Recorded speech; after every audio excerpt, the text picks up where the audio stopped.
Kung lagi kang naghahanap ng matatamis tulad ng soft drinks, panoorin mo ito. Lagi ka bang nagkikrave ng soft drinks after kumain? May gustong sabihin sa iyo ang katawan mo. Akala kasi ng marami, kapag lagi kang naghahanap ng matamis, ibig sabihin mahilig ka lang talaga sa sugar. Parang normal lang. Pagod ka, soft drinks. Mainit, soft drinks. Busog ka na, pero naghahanap ka pa rin ng dessert. Normal lang daw. Pero, minsan, hindi lang ito simpleng gusto ko lang ng matamis. Minsan, pwedeng senyalis ito na hindi stable ang blood sugar mo at may presence ng parasite sa katawan mo na siyang nagkikrave ng sugars. Ang delikado dito, kapag paulit-ulit na mataas ang sugar intake mo, lalo na galing sa liquid sugar tulad ng soft drinks, milk tea, sweetened coffee at juice drinks, mabilis itong pumasok sa dugo. Ayon sa health experts, ang madalas na pag-inom ng sugary drinks ay konektado sa mas mataas na risk ng type 2 diabetes, weight gain, at iba pang metabolic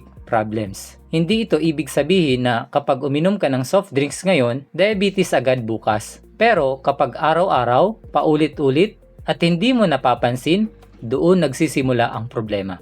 Napansin mo ba ito? Kumain ka na ng kanin, ulam, tapos busog ka na. Pero parang may kulang pa rin. Kailangan may soft drinks, kailangan may chocolate, kailangan may milk tea, kailangan may matamis na kape. Tapos, after ilang oras, bigla kang aantukin, bigla kang manghihina, bigla kang magugutom ulit. Kaya hahanap ka na naman ng panibagong matamis. Para kang nasa cycle. Sugar, energy, bagsak, cravings ulit. Ganito kasi yan. Kapag uminom ka ng soft drinks, mabilis tumaas ang sugar sa dugo mo. Para makontrol yan, maglalabas ng insulin ang katawan mo. Ang insulin, parang susi. Tinutulungan nitong makapasok ang sugar sa cells para gawing energy. Pero kapag lagi kang sobra sa sugar, lalo na kung puyat ka, stress ka, kulang ka sa galaw, at malakas ka pa sa kanin at matatamis, pwedeng mahirapan ang katawan mo. Ayon sa medical references, sa insulin resistance, hindi na ganoon kaganda ang response ng cells sa insulin. Kaya mas nahihirapan ang katawan i-control ang blood sugar.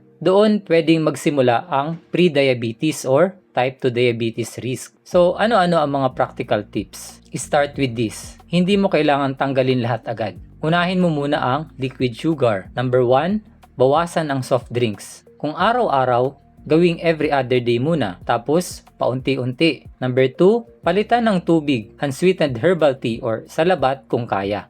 Number 3, kapag nag-crave ka ng matamis, tanungin mo muna sarili mo. Gutom ba talaga ako o pagod lang ako? Puyat ba ako? Na-stress ba ako? Kasi minsan, ang hinahanap ng katawan mo ay hindi sugar, pahinga ang kailangan.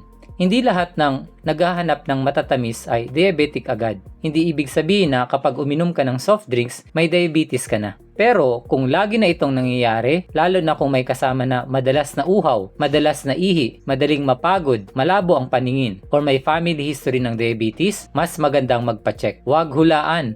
Blood sugar test ang makakapagsabi. I-save mo ito kung mahilig ka sa soft drinks or matatamis. At i-share mo rin sa family group ninyo, lalo na kung may history kayo ng diabetes. Minsan, ang simpleng craving pwedeng maging reminder na kailangan na nating alagaan ang blood sugar natin. Gusto mo bang matuto paano gumaling sa natural na paraan? Attend our free online health seminar. Click the button below to register.